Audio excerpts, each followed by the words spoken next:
Folks, you have undoubtedly heard me repeat over and over the last 7 to 10 days that my greater fear is a liquidity crisis leads to downright deflation and not this runaway inflation that some people are putting out there. So I thought I would bring on a Wall Street veteran. I thought I would ask him questions that maybe you and I could look at to see that this is a liquidity drain. So Taylor, I couldn't imagine a better guy to bring to in my millionaire suite of experts.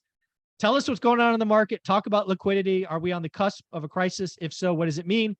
And is runaway inflation the right answer? And I'm just wrong? Yeah, so let's, I want to make a note on your big use of the D word, deflation, because deflation is an interesting topic. It sounds like the world's greatest problem where prices go down. It is not. It's a much worse problem than inflation. We could talk about that in a couple minutes here. But yeah, no, I totally agree with you that this is going to create liquidity issues across the entire market if it compounds at the rate it is. And so if people continue to have concerns with the banking system, there continues to be many runs on the bank, specifically regional banks, flushing money into the bigger, larger institutions. These industries that are the financial sector that are in charge of essentially loaning out money to our entire economy to keep things functioning and running are going to face more stress, and they're going to be less willing to lend out money to folks to spur on the economy, creating that liquidity concern that you're talking about there. So I totally agree with you that liquidity is going to start to dry up some. And again, that will take care of some. Dude, some? Come at me. Really? I love it. I love it. Come on. No, agree. Hey, listen, maybe I understated it. I used the wrong word. Yeah. Some is, dude, you're being soft. It is good. Liquidity is drying up now faster than any time perhaps since the early 80s. And again, think about what happens, right? Again, one of the things that I'm pushing, and I'm going to love to see this. So you have undoubtedly heard that the savings rate is an all-time low, right? 3% or whatever. Yep, exactly right. I believe it's going to crash into the ones. It's going to look horrific. But why? It's because mom and dad are taking money out of the bank, putting it under their mattress. Mom and dad are taking money out of the bank and buying gold. You know, Johnny and Jennifer are buying Bitcoin. The rich people are buying treasuries. There's going to be no cash left. And people are going to freak out about these cash balances. People did this in the 80s. Banks were paying 4%. You can get 15% in a treasury. What are you supposed to do? You go buy treasuries. And that flip started what will become the S&L crisis, which we will hit in the third video. But yeah, this has been. Warren Buffett was buying treasuries. He is not he is not a bond buyer. He stepped in and goes, listen, you're going to give me 15%? I can't look at the stock market and say I'm going to beat that. Yeah, exactly right. He's like, okay, I'll just park it over there. That's it. So again, look, and then even Lloyd, I think it's Blackfein, right? The ex-CEO of Goldman Sachs. Yep, exactly right. He came out this morning and said, look, this is a liquidity problem. Regional banks are going to have to rebuild their balance sheet, and it's going to take time. And what people don't realize is regional banks, at least as of last year, were 50% of transactions in the commercial real estate market. Interesting. I didn't have that stat. That's awesome. Yeah. I mean, not awesome. It's actually not awesome because they're now going to be constrained with that 50%, but it's interesting to know that. Yeah. So again, they were 50% of volume in commercial, and that's all types. Multifamily, builders, right? The whole bucket. You can Google it. It's right there for you. Sure. But if regional banks are in as dire shape as we just said they were in video one. Yeah. It's not pretty. It's not pretty at all. Not good. Yeah. I mean, and the trust factor there is like, again, in video one, we talked about them looking for some government help. And I think that the government probably does step in. It's interesting. Regional banks are unique to the United States. Yeah. Canada doesn't have regional banks. Most of Europe doesn't have regional banks. They're dominated by huge institutions that are largely nationalized, to be honest with you. Sure. And again, our capitalistic society here has had us using regional banks and people competing for business, and people like to know the person that they're working with at the regional bank, so on and so forth. But it does come with some issues along the way. And more times than not, I think it's probably additive to our system and that capitalistic behavior. But when things get stressed like they do, and this was caused by inflation and the Fed, you know, it came from that unique scenario. COVID was weird. We had to inject a ton of money into the system, and maybe we didn't do things perfectly. I totally get it, but the economy would be in ruins right now if we didn't do what we did during COVID, is my true and honest belief. Maybe you disagree with that, but well, again, if you choose to shut down the economy, which right, actually given I think that given that as the baseline, that happened. Yeah. But if you go back one further step and you don't shut down the economy, I think it would be interesting to see where we ended up. Oh, I definitely agree. That would be that.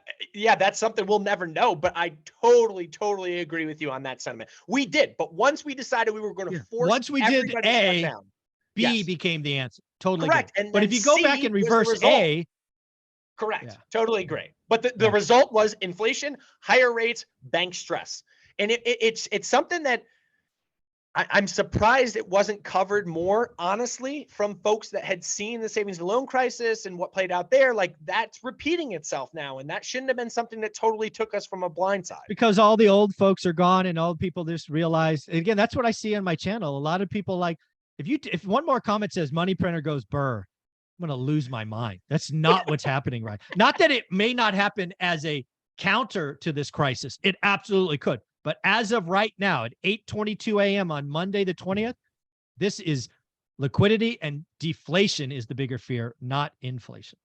Correct. And I'll touch on deflation real quick here, because deflation is the world's worst problem. And I don't say that with any stretch or any exaggeration. The world's worst problem is deflation. We saw it in Japan. Japan, it played out for 3 decades. Japan went from 40% of the global market cap. When you take the value of all stocks combined, they were 40%. Now they're about 6% because they've gone through 3 decades of deflation. When people realize they can buy something for cheaper in the future than they could buy it now, they don't buy it now, and the government stops. It ceases, or not the government, the economy stops. It slows down. It hits gridlock. We sent all of our brightest people, Harvard professors, economists, so on and so forth, and so did everyone else around the world, sent them to a summit in Japan in the mid-90s and said, guys, you're in a deflationary spiral. Here's what you got to do. We'll get you out of this. You flood the money with system, quantitative easing. You do targeted asset purchases, on and on and on. Once that sentiment is set in, it can't be reversed, or it can't be reversed easily. It takes time. Deflation sounds like a great problem. Things are cheaper in the future. It is not. It's a disaster. It's a crisis. Yeah. And again, what people don't realize is a lot of people hear deflation and they think it's going to hurt the rich, asset values. That's where their mind goes. But I want you to step back and realize that the economy is built on inflation. If we get into a deflationary environment, just like the Great Depression, we could have 20, 25% unemployment. We will have less small businesses.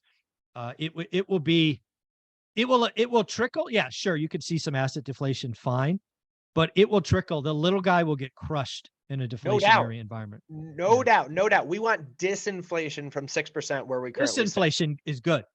Correct. Deflation, bad. So again, I don't know how to get out of this. The simple answer, and I don't mean to sound coy, is you have to reestablish consumer belief and faith in their bank. And unfortunately, I think this theater about FDIC limits is not the right answer. It's just, it doesn't matter. Mom and dad don't care. Mom and dad don't have 250 grand. So who cares if it's $1 million? We don't need to protect the wealthy. I'm going to disagree. Awesome. I think that the deposit base needs to be something that people understand, know is 100% safe, backed by the government. And banks have to know this accordingly as well and make their own adjustments. But you can't be a small business that has $1.25 million and you have 8 employees that you need to pay on a weekly basis and not have that deposit be sound and know that it's going to be there to pay on a Friday. Well, here's the deal. So we actually agree on that. I think the simple answer, and again, what they're doing now is theater, is you can take the FDIC limit from 250 to 500 for consumers so you can say you did something. But the easy freaking answer is create a business line FDIC limit at 2.5 million or 10 million or 25 million. But there are fees and expenses there. Stop this FDIC for everyone. There's FDIC for consumer and there's FDIC for business. All of my LLCs, I have business accounts. I have to check a box. Is this individual or business? And business comes with new fees. Guess what happens with that? the people that have higher limitations on their FDIC insurance pay a higher portion of that banking insurance fee to the bank. The person Mom and responsible dad aren't hurt. Correct. And you and tell me you wouldn't be like, okay, makes sense Yeah, I'm to good me. with that. I'm Yeah. fine with that. Yeah. Yeah. I actually don't like my LLCs having 5 bank accounts. I would love to have them somewhere, and I'm Correct. willing to pay for that. Correct. Correct. let's- It's a hassle. let's- It's a hassle. It's a hassle It to have is. them so many different places. There's no doubt about it. How many different passwords do you have? Oh shit, I can't even find it. Where is it? Nightmare. Yeah, nightmare. Yeah, yeah. So at the end of the day, there are ways around this. This theater about just the FDIC one limit for all is crazy. Banks have business accounts and consumer accounts.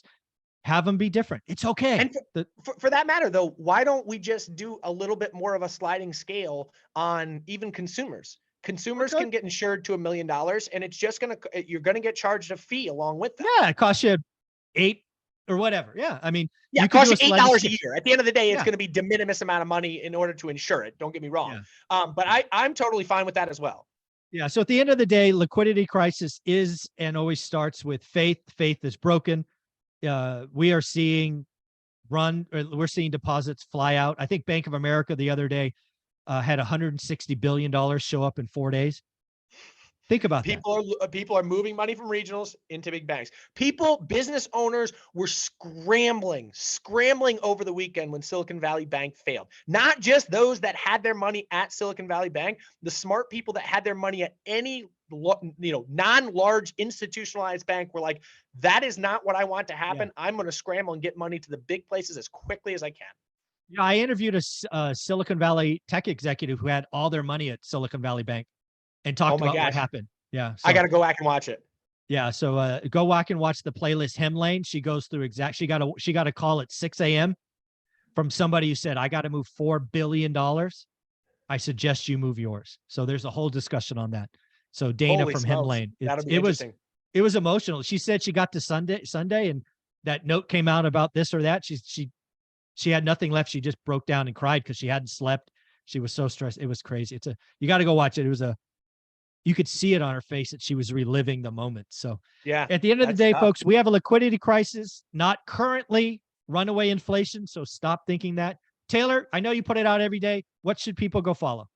Yeah, follow us on Instagram and TikTok. We do a little different things on both. We're at Life Goal Investments, Thank you so much.